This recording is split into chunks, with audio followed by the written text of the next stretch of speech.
আজ একটা নতুন ভিডিও নিয়ে এসেছি, গেট রেডি উইথ মি। আর সব বন্ধুরা মিলে একটু প্ল্যান করা হলো যে বারবিকিউ নেশন যাবো। আর এটা অনেক আগে প্ল্যান করা হয়নি, জাস্ট কিছুক্ষণ আগে প্ল্যান করা হয়েছে। মানে হঠাৎ করেই বলছে ঠিক আছে চলো সবাই, মাসি শেষ, চলো ঘুরে চলে আসি।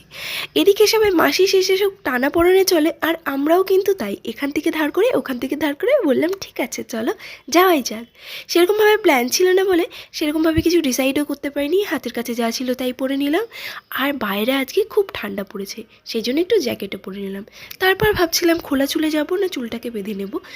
যাই হোক, চুলটাকে লাস্ট পর্যন্ত বেঁধেই নিয়েছি। তারপর আমি ভালো করে মুখে একটু ময়শ্চারাইজার লাগিয়ে নিচ্ছি, যেহেতু বাইরে খুব ঠান্ডা আর ময়শ্চারাইজারটা মাস্ট, না হলে বুঝতেই পারছো কী অবস্থা হবে। তারপরে আবার চুলটাকে একটু বেঁধে নিয়েছি, দেখছি কেমন লাগছে। তারপর একটু ফাউন্ডেশন লাগিয়ে নিলাম। আর দেখো আমার কাছে এখন আপাতত কিছুই নেই, সেই জন্য আমি লিপস্টিক দিয়েই সব কাজ করছি। মানে ব্লাশ, আইশ্যাডো আর কাজল দিয়ে ভ্রু, মানে আইব্রোটাও কাজল দিয়ে করেছি বাবা, দেখো এতটাই অভাব। যাই হোক, তারপর একটু লিপস্টিক লাগিয়ে নিচ্ছি। এটা ছিল আমার সুগারের লিপস্টিক, যেটা অনেক দিন আগে কিনেছিলাম। আর লাস্টের ভিডিওটা ক্লিপটা তোমাদেরকে দেখাতে পারিনি, সেই জন্য খাওয়ার ভিডিওটাই দিয়ে দিচ্ছি। তো কেমন লাগলো জানিও, টাটা।